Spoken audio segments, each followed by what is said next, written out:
ఈ రోజే డౌన్లోడ్ చేయండి. మీ ఫేవరెట్ షోస్ చూడండి.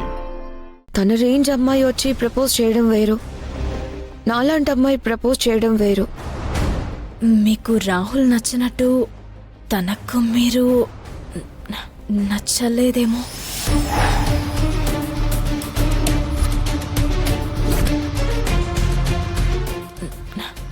అలా చూడకండి, నేను ప్రాక్టికల్గా మాట్లాడుతున్నాను.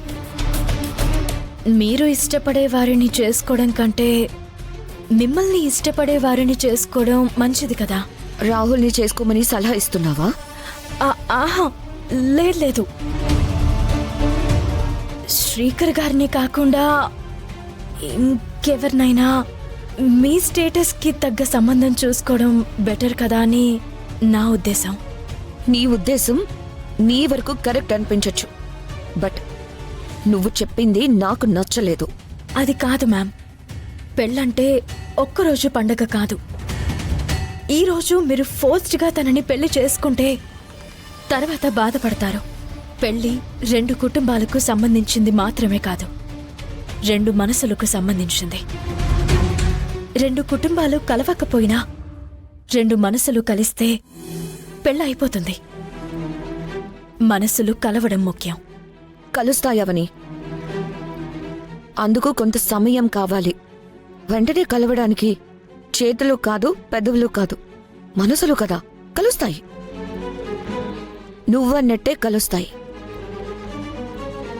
నా మనసు తనకు అర్థమవుతుంది, అప్పుడు కలుస్తాయి. ఈ విషయాలు నువ్వు అబ్జర్వ్ చేసి చెప్తున్నావా, లేదా శ్రీకర్ చెప్పమంటే చెప్తున్నావా? నేనే అబ్జర్వ్ చేసి అడుగుతున్నాను. తను నాతో ఏం చెప్పలేదు. అయితే ఓకే, ఎందుకంటే ఇటువంటి విషయాల్లో నేను person to person, face to face ఉంటాను. No mediators, no third person opinion. My opinion is important, my decision is final, that's all. Please rethink once again. Shut up Avani. ఇంకా నీ సలహాలు నాకు అవసరం లేదు. బయటకు నడు.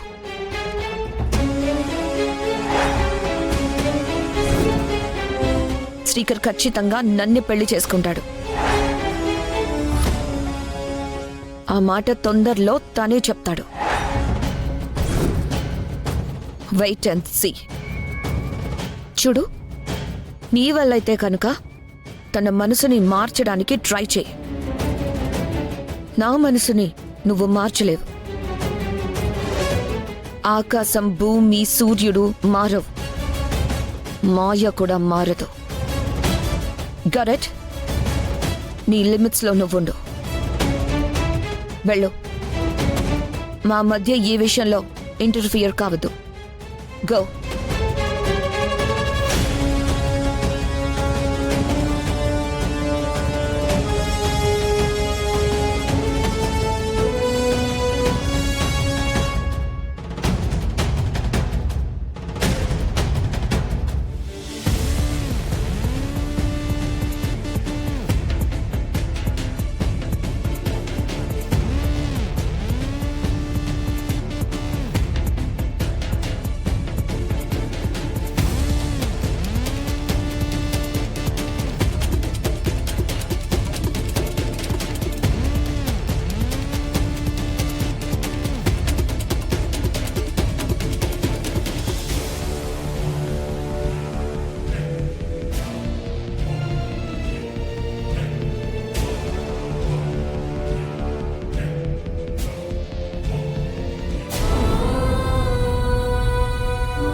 మాయతో నీ పెళ్లి జరగటం అన్ని విధాలా మంచిది. మనకి పూర్వపు స్థితి వస్తుంది. నా మాట కాదనవని మాటిచ్చేశాను. తల్లికి భార్యకి మధ్య నేను నలిగిపోతున్నాను.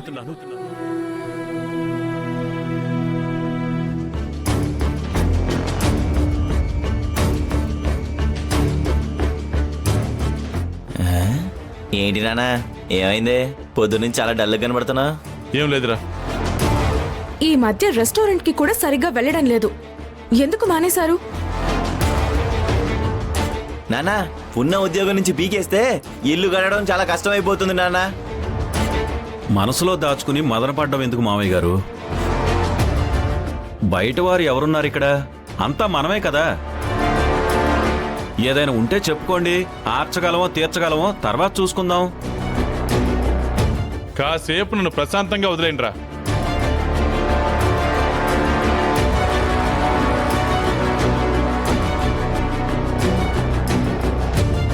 అమ్మా, మేము అడుగుతుంటే నాన్న చెప్పట్లేదు.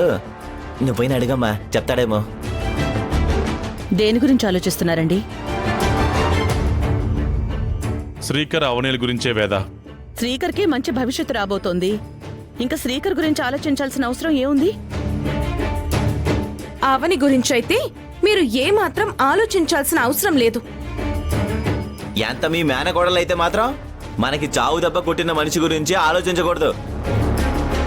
మనుషులు మంచిని ఎప్పుడూ గుర్తించరు అనడానికి మన కుటుంబమే పెద్ద ఉదాహరణ.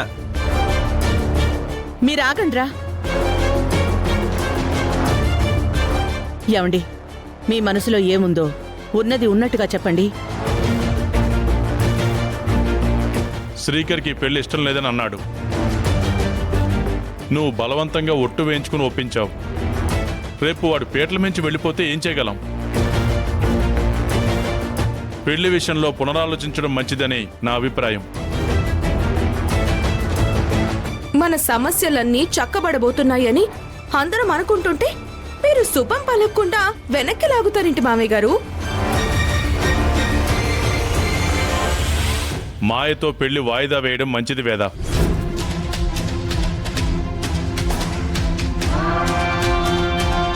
ఇంకా నిశ్చితార్థాలు పెళ్లి ముహూర్తాలు వంటి దాకా వెళ్ళలేదు కదా. మాయ మన పాలిట వరాలు కురిపించబోయే దేవత కాబోతుంది నాన్న. అదృష్టం తలుపు తడుతుంటే మీరు తరణ అంటారేంటి?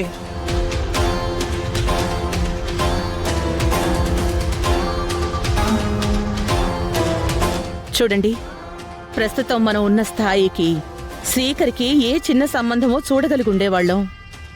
మాయ లాంటి గొప్ప సంబంధం చూడగలిగేవాళ్ళం కాదు. అటువంటిది వాళ్లే మనింటికి కోరి కోరి వచ్చారు. వద్దనుకోవడం మూర్ఖత్వం అవుతుంది.